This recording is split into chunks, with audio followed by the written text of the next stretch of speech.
Gente, e hoje o assunto, não poderia ser diferente aqui da nossa devocional ao pensar sobre aquilo que a gente tem visto. Final de semana, vimos ali aquele atirador, ali que matou mais de 50 pessoas lá nos Estados Unidos, feriu outras centenas de pessoas. Nós temos visto essas tragédias aí e ontem impactados também com aquela tragédia lá de Janaúba, onde um funcionário de uma creche atirou fogo nas crianças, na creche e em si próprio e ali chocando toda uma sociedade. Essa é uma estratégia do diabo, sabe? Para intimidar você. Agora eu te pergunto, as más notícias, como nós devemos lidar com elas? Nós precisamos também nos fortalecer, porque é assim que, por exemplo, o Estado Islâmico, eles trabalham com as manchetes de terror exatamente para tocar em você numa vulnerabilidade aí sobre o seu medo. Aqui a palavra de Deus, ela nos coloca aqui no Salmo 112, verso 7, diz assim: não se atemoriza de más notícias, o seu coração é firme, porque confiante está no Senhor. Ficar ali, receber essas más notícias, todos os dias nós as recebemos. Elas fazem parte do nosso dia. Mas aí eu te pergunto também, você sabe o que significa evangelho? Sabia? Evangelho significa boas novas, boas notícias. E então a palavra de Deus também, ela se contrapõe a essa realidade para restaurar o seu ânimo, o seu vigor. Quantas pessoas hoje já pensaram, quantas mães ao levarem seus filhos para a escola associaram a imagem daquela identificação com aquelas mães de ontem?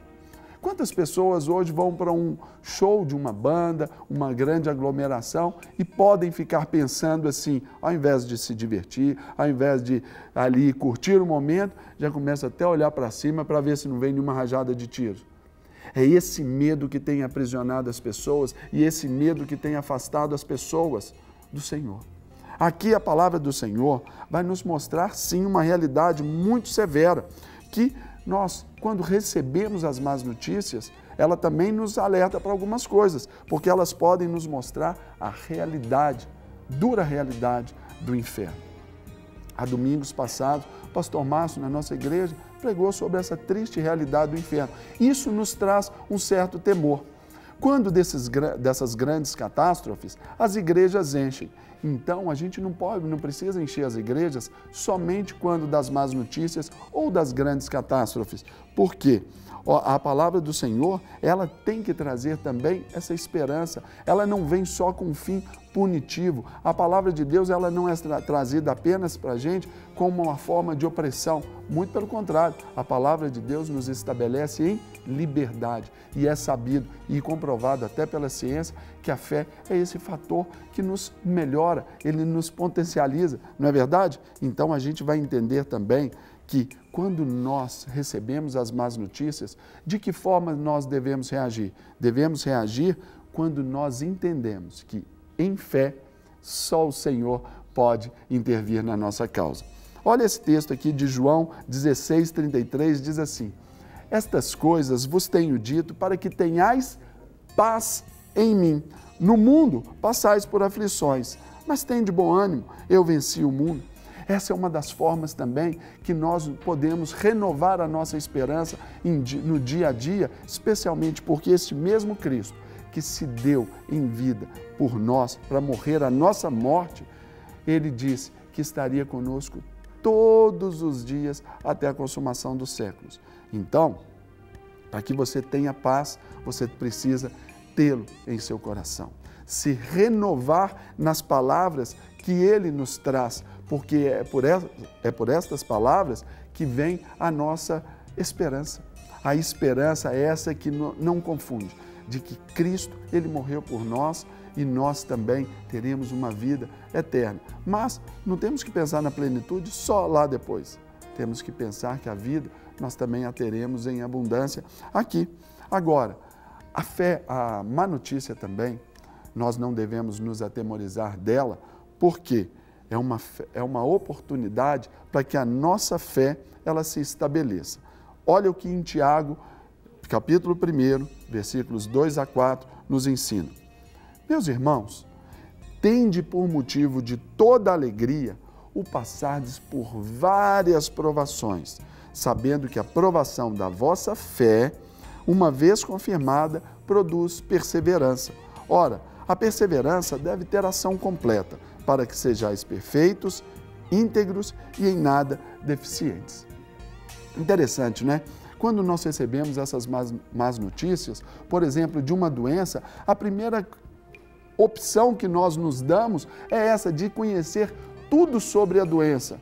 Por que não conhecer tudo ou boa parte do que vem a ser a cura? Quantas vezes somos acometidos de enfermidade, vamos ali aos médicos e nos inteiramos sobre tudo e não fazemos caso ali daquelas palavras de cura de Deus para as nossas vidas, das promessas que se cumprirão na nossa vida de cura, de restauração, de vida e de esperança. Aqui está nos falando sobre uma perseverança. A perseverança também ela nos fala porque nós vamos ter oposições. Isso é natural para todos nós. Por isso nós precisamos ter ali aquela santa obstinação. É o que nos fará perseverar. E perseverando, a nossa fé será confirmada. Porque aí sim pode vir as piores notícias, que a nossa fé estará ali firme e forte. Estaremos inabaláveis. Claro, a fé, ela não nega a realidade. Estamos todos consternados com essas tragédias. Estamos todos, de fato, amedrontados. É a emoção. Mas precisamos colocar essas emoções ali, em sujeição àquilo que o Espírito tem em nós. A palavra de Deus também nos ensina que nós devemos estar ali sujeitos à obra do Espírito Santo. Devemos estar leves, para que como um vento Ele nos leve para onde Ele quiser. E hoje nós temos que renovar a nossa esperança. Saber que ainda, como diz uma propaganda aí de um comercial de um refrigerante, as pessoas boas ainda são a maioria. Então nós não podemos nos intimidar com essas pequenas porções de pessoas adoecidas, fruto de uma sociedade que está perdendo a esperança. Mas nós somos colocados aqui, temos essa oportunidade para vocalizar a esperança em Deus, a esperança no Criador, a esperança de uma vida plena. Então hoje, más notícias, como lidar com elas? É muito simples. Então você precisa se lançar ao autor e consumador da sua fé, Jesus Cristo, sabendo que Ele é a boa notícia, Ele é a palavra. E o Evangelho que Ele nos dá significa boas novas. Seja portador de boas notícias. Leve a palavra de Deus aí por onde você for. Fechado? Amém? Foi abençoado? Eu fui abençoado. E então eu quero aí mais uma vez ter o privilégio de orar com você. Vamos orar juntos? Deus, falamos aqui, ó Deus, dessas tragédias que nos abalaram. Tragédias que de fato nos deixam assim até presos, assim angustiados, coração pequenininho, Deus, e o Senhor sabe que as nossas lágrimas, elas refletem assim, às vezes, a expressão do nosso coração. Mas hoje, Deus, nós queremos nos fazer fortes no Senhor. Queremos ser fortalecidos no Senhor e na força do seu poder, para de alguma forma ser aqueles que vão levar esperança àqueles que estão abatidos, caídos, desanimados. Ministrar, ó Deus, o conforto, o consolo do Senhor, por exemplo, para aquelas famílias lá de Janaúba, aquelas famílias lá do Texas, enfim, famílias do mundo inteiro que hoje, as dezenas de famílias que perdem pessoas assassinadas pela violência no nosso país.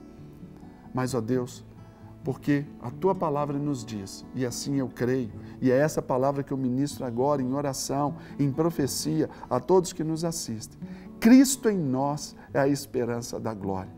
Que seja o Senhor agora entrando, ó Deus, em cada coraçãozinho que nos assiste. Que seja agora a oportunidade de homens, mulheres, crianças, adultos, confessarem o Senhor como seu único e suficiente Salvador. Pai, eu quero abençoar a família brasileira que nos assiste agora. Quero abençoar o nosso país, o nosso rico país. Que seja o Brasil, sim, passado a limpo. E que, ó Deus, pela justiça, conforme a palavra do Senhor nos ensina. Pela justiça, nós tenhamos, ó Deus, essa nova expectativa em paz, uma expectativa de alegria, uma expectativa, Deus, de renovo, uma expectativa de glória no Senhor que nos dá todas as coisas. Pai, abençoa-nos para o louvor da Tua glória. Abençoa-nos nessa sexta-feira, em nome de Jesus. Amém. Para receber todas as novidades do canal, inscreva-se e, se curtir o vídeo, clique em gostei. Aproveite para acompanhar a Rede Super nas redes sociais.